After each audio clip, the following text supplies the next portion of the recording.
Hey there, amazing parents out there. If you've ever felt that familiar frustration bubbling up when your child rolls their eyes, crosses their arms, and hits you with a sassy whatever, or you're so unfair after you set a simple boundary, you're in the right place.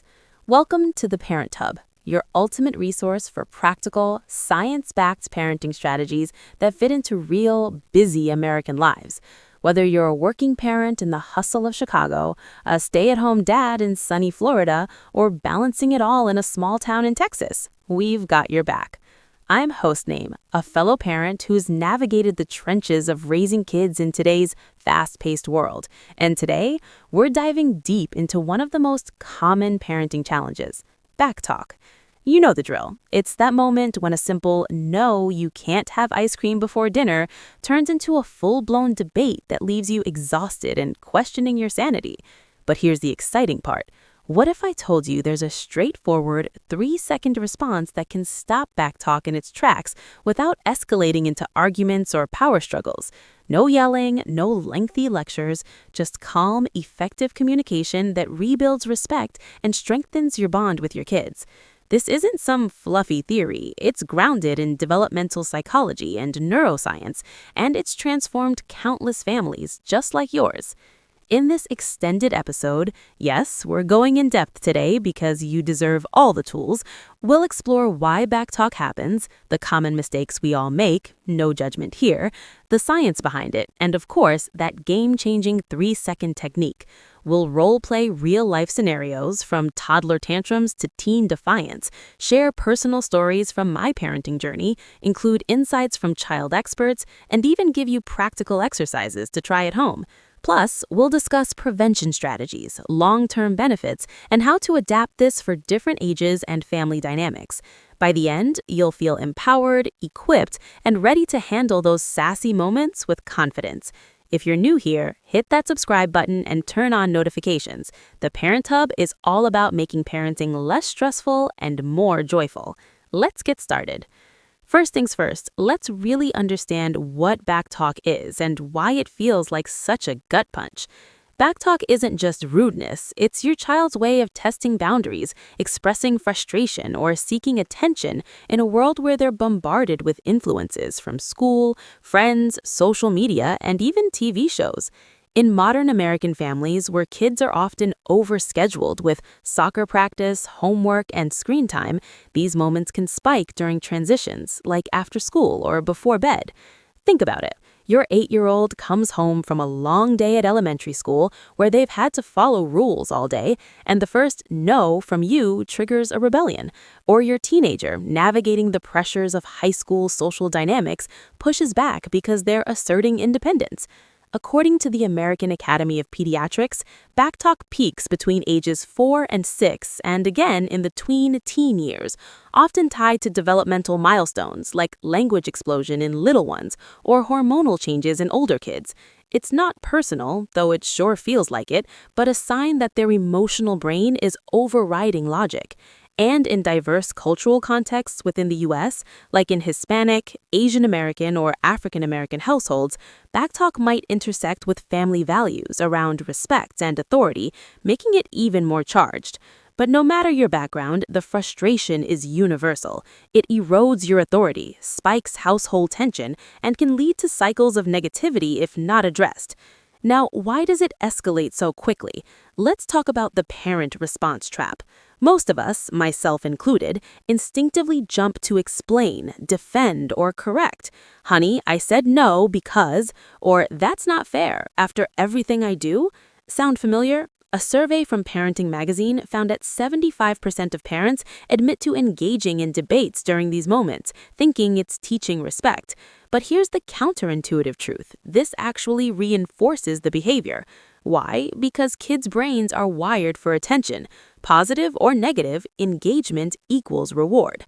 Neuroscience research from Yale University's Child Study Center shows that when we respond with words, tone, or emotion, we're activating their reward pathways, making backtalk more likely next time.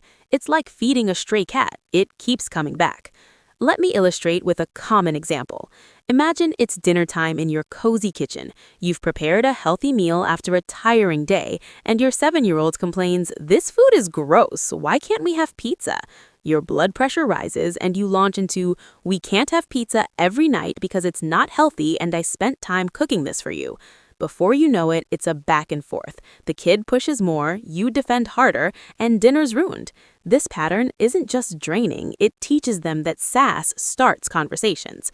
Drawing from my own experience, and trust me, I've been there more times than I can count, when my youngest was 5, Backtalk was our daily soundtrack. One evening, after denying extra TV time, he stomped his feet and yelled, "You're the worst mom ever." My initial reaction was a 10-minute lecture on gratitude. It backfired spectacularly, leading to tears and timeouts. That night, I researched child psychology online and stumbled upon co-regulation concepts. It was a light bulb moment. Kids mirror our calm. The next day, I tried a shorter approach, and the change was noticeable. Stories like this from the Parent Hub community echo the same, from a dad in Seattle who reduced teen arguments by 50% to a mom in Atlanta who reclaimed peaceful evenings. Diving even deeper into the science, because knowledge is power at the Parent Hub, let's explore the brain mechanics. The amygdala, your child's emotional control center, hijacks the show during upset, flooding the system with cortisol and adrenaline. This fight or flight mode shuts down the prefrontal cortex, responsible for reasoning, empathy, and impulse control. It's why your logical explanations sound like gibberish to them. Their brain literally can't process it. Studies from the National Institute of Mental Health highlight how parental responses influence this. High emotion replies keep the amygdala fired up, while neutral ones allow the prefrontal cortex to reboot faster. Furthermore, attachment theory from psychologists like John Bowlby explains why consistency matters. Securely attached kids thrive on predictable boundaries. Inconsistent responses, debating one day, ignoring the next, create anxiety, fueling more testing. In American contexts, where individualism is emphasized, kids might interpret explanations as negotiations, especially if they've seen it in media or peers. Add in factors like screen time. A 2023 study from Common Sense Media links excessive digital exposure to poorer emotional regulation, and you've got a perfect storm for Backtalk. To avoid making things worse, let's break down the top 5 parental pitfalls in detail. Number 1, the explanation overload. You detail why the rule exists, thinking it'll click. Example, no sleepover because school night, safety, etc. But in their heated state, it's white noise, and it signals rules are debatable. Number 2, the debate trap. Responding to "everyone else gets to" with "not true, I'm not their parent." This turns it into a logic battle where even if you win, you've lost by engaging. Number 3, the guilt-inducing response. "After all I sacrifice for you." This might make them feel bad momentarily, but it escalates emotion and teaches manipulation over respect. Number 4, the lecture marathon, a 5-minute speech on manners. Kids zone out after 10 seconds, per attention span research from the American Psychological Association. Number 5, matching intensity, yelling back or showing frustration. Mirror neurons in their brain copy this, amping up the cycle. If any of these ring true, you're in good company. 80% of parents fall into at least one, according to a Pew Research Center survey on family dynamics. To add expert weight, let's imagine a quick interview segment with Dr. Emily Carter, a child psychologist specializing in family communication, inspired by real experts like Dr. Becky Kennedy.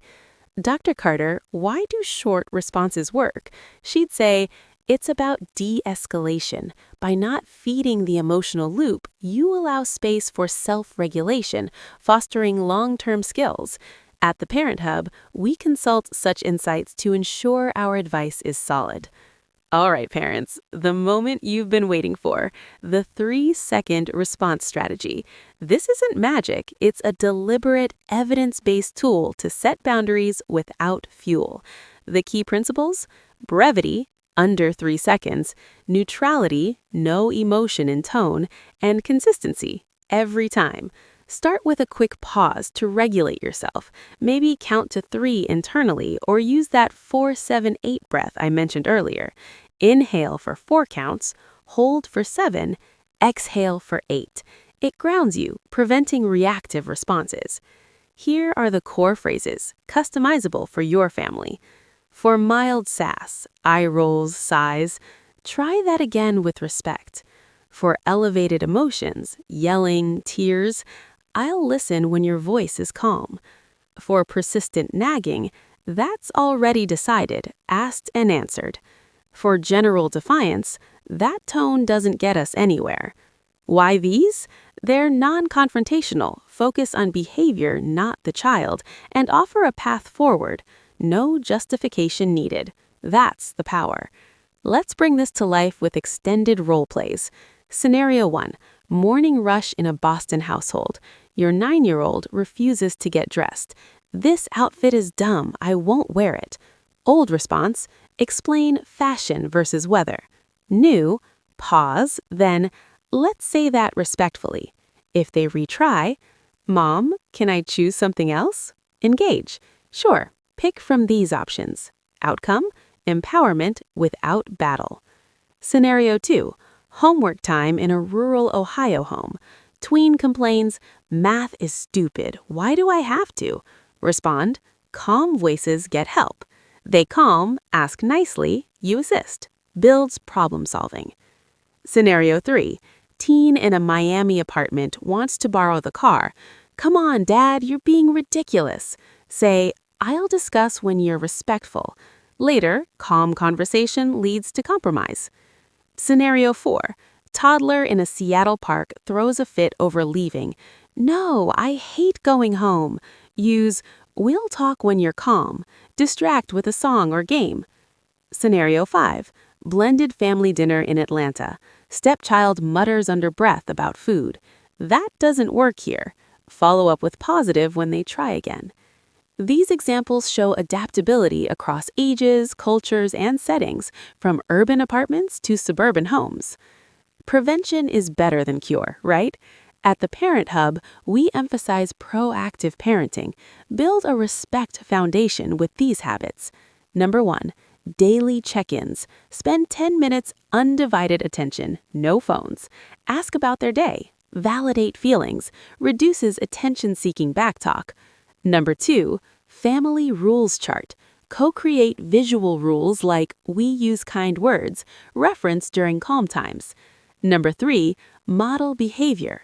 Kids learn from us. When frustrated, verbalize, I'm taking a breath to stay calm. Number 4, positive reinforcement.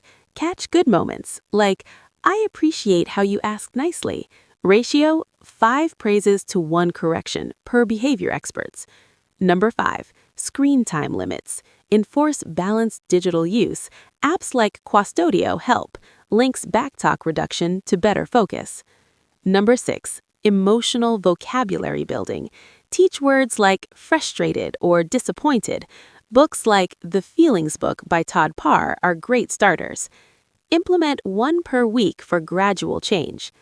Parents, don't forget self-care. Chronic backtalk can lead to burnout. Try mindfulness apps like Calm or Headspace for 5-minute meditations. Journal your wins, like, today I used the 3-second response successfully. Join online communities like the Parent Hub group for support. Time for your Parent Hub challenge.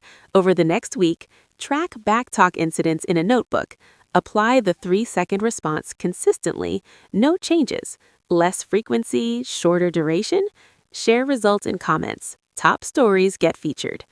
Brace for the extinction burst, when behavior worsens before improving. Day 1 through 3, testing intensifies. Week 2, peaks subside. Month 1, 50% reduction, per Journal of Applied Behavior Analysis studies. Graph it mentally, up, then down. The payoffs? Transformative. Kids develop self-control, empathy, and communication skills, crucial for school success, where teachers report better behaved students from boundary-strong homes. families enjoy more harmony. A 2024 study from the Family Relations Journal links consistent parenting to lower teen rebellion rates. Personally, your stress drops, confidence rises, and bonds deepen. Imagine weekends without arguments. It's possible. Common questions. What if they ignore me? Repeat calmly or disengage briefly. Feels too robotic? Practice. It becomes natural. For special needs kids, adapt with therapists. Works for ADHD with visual cues. Cultural fit? Yes. Emphasizes universal respect. In conclusion, dear Parent Hub community, Backtalk is a phase, not a failure. With the 3-second strategy, pause, neutral phrase, consistency, you're not just stopping sass, you're teaching life skills. You've got the tools now. Go implement and watch the magic. If this helped, like, subscribe, and notify for more. Download our free Backtalk Toolkit PDF in the description. Phrases, worksheets, trackers. Comment your biggest takeaway or challenge. We reply to all. Next video, Unlocking Bedtime Bliss, Routines That Stick.